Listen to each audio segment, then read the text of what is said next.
Salve galera, começando mais um programa de Olho no Tour, Marcelo Andrade aqui comigo, Rubens Goulart, juiz há mais de 20 anos, inclusive já julgou a etapa de Trestles, a mesma etapa que terminou hoje e que nós vamos comentar aqui o resultado da vitória de George Smith, terceiro lugar de Felipe Toledo.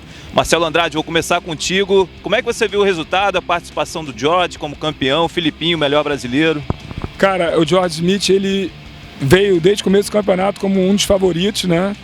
Eu até brinquei que a semifinal, se fosse George Smith e Filipinho, seria uma final antecipada, porque eram os dois atletas que eu via com maior potencial, surfando melhor aquele tipo de onda em Trestles. Poderia o Tanner Gudauski aparecer também, porque da maneira que ele foi julgado, na minha opinião, de certo modo, um pouco favorecido, poderia chegar também nessa final. Acabou perdendo para o Joe Paxson na semifinal. Joe Paxson, que faz um surf muito semelhante ao do George Smith, um pouco mais envelhecido, mas que foi influência para o George Smith, eles que foram da mesma equipe. No feminino, eu vi a vitória da Tyler Wright como quase a consolidação dela como campeã mundial. Surfou com muita força, as rasgadas muito fortes. E na final, venceu a Stephanie Gilmer, outra australiana, que surfa muito bonito de borda, fez excelentes apresentações nesse campeonato. Acho que foi justíssima a final feminina. Então, os que surfaram melhor chegaram, apesar das polêmicas. Pois é, Rubens, obrigado por participar. Apesar das polêmicas, segundo o Marcelo, os melhores chegaram na final e venceram. Você concorda? Nas condições de hoje sim, mas nos dias anteriores, o Tanner, por exemplo, poderia ter ficado pelo caminho, a bateria do Julian Wilson com o Alex Ribeiro também, Matt Wilkes com o Brad Simpson, foram para mim as três baterias mais polêmicas do evento. Agora ficou nítido o julgamento no dia de hoje, que ficou mais harmonizado do que os dias anteriores, mais fáceis de julgar. As manobras que estavam conseguindo sair por cima da onda, com a rabeta por cima da onda, eram manobras mais valorizadas pelos árbitros.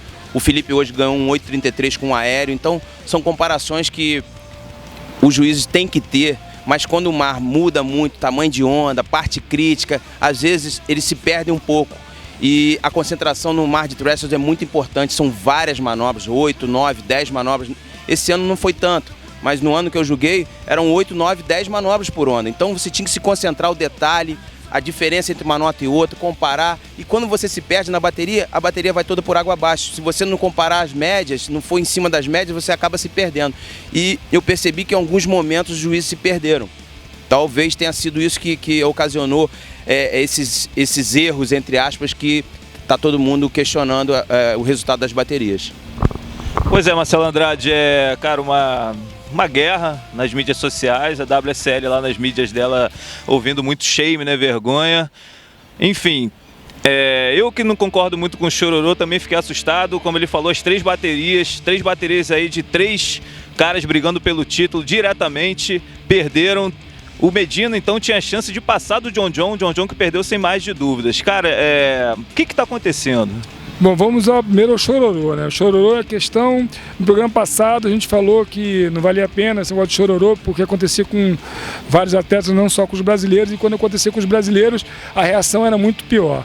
Eu entendo o Medina, porque vem 2 campeonatos seguidos em baterias dele, que foram super polêmicas o resultado, ele se sentiu prejudicado. A explosão dele eu entendo, tudo eu entendo. Agora, se vocês prestarem atenção, não foi só ele.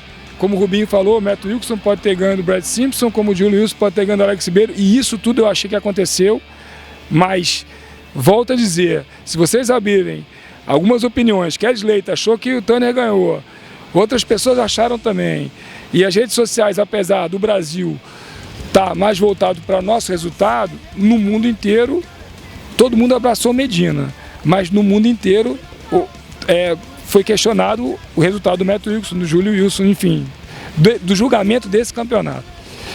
Então acho que a gente tem que parar e pensar assim, precisa ter o Chororô? Não, precisa ter mudança no quadro técnico da WSL. Os juízes são honestos, eu não acredito em teoria da conspiração, eu não acredito em WSL querendo forjar campeão, eu acredito sim que ali dentro não está 100%. O Jeremy Flores deu uma entrevista no Instagram dizendo que o esporte chegou num patamar que não dá mais para ter amadorismo no julgamento, e eu concordo com ele.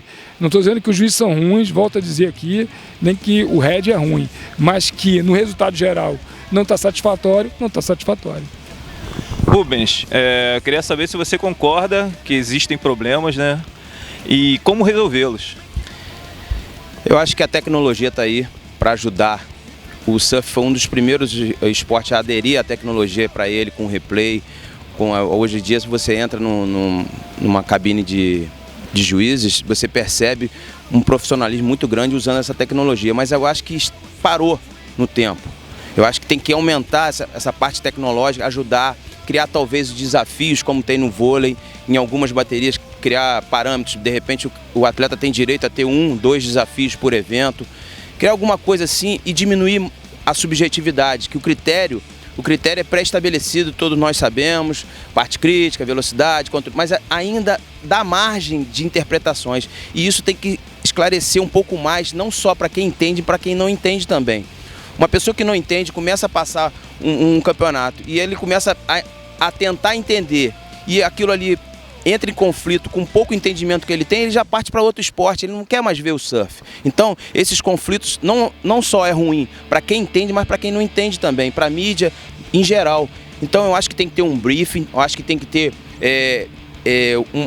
um estreitamento entre o atleta, entre todas as mídias e os juízes, para passar em todas as etapas um briefing, falar antes de começar, ó, isso está valendo mais, manobras radicais na parte crítica, fazendo dessa condição de hoje, manobras que a rabeta saem por cima da onda, o aéreo vai ter que ser muito alto, vai ter que ter inversão, vai ter que ser completo no ar para valer, não vai valer tanto. O tubo, essa onda de chopo vai ter que ter um tubo profundo, o drop tem que ser pendurado, vai atrás do pico, mais tempo de viagem, isso tudo são detalhes que nós sabemos, mas que tem que ser esclarecido para todo mundo, para criar um entendimento geral, não ficar uma coisa que entende aquele dia. Por exemplo, a escala de notas do dia de hoje foi muito diferente da escala de nota dos primeiros dias do evento. Por quê? A onda estava muito diferente. A condição, a parte crítica dos primeiros dias estava muito maiores, muito mais difíceis de ser realizadas as manobras. Hoje estavam mais fáceis. Então, são comparações que tem que se esclarecer para todo mundo entender o esporte com mais facilidade. Então, Marcelo, a gente está aqui falando de julgamento. Afinal, é o tema em pauta mesmo, mas, cara, é mais importante nesse momento mesmo o julgamento do que a habilidade dos surfistas na água? Na verdade, a gente faz um programa para falar como foram os brasileiros, como foi a performance de cada um, o que está acontecendo no ranking. Enfim, né, quem assiste o programa está consciente que é o que a gente fala, mas a gente vai passar um programa inteiro falando de julgamento e talvez no campeonato seguinte também e no outro também, já no de chopo a gente já falou, então vai passar de olho no tupa, de olho no julgamento, quer dizer, não é legal, eu acho que, como eu falei, a WSL tem que aproveitar esse campeonato, que é aproveitar dos erros que saem, os acertos futuros e tentar melhorar.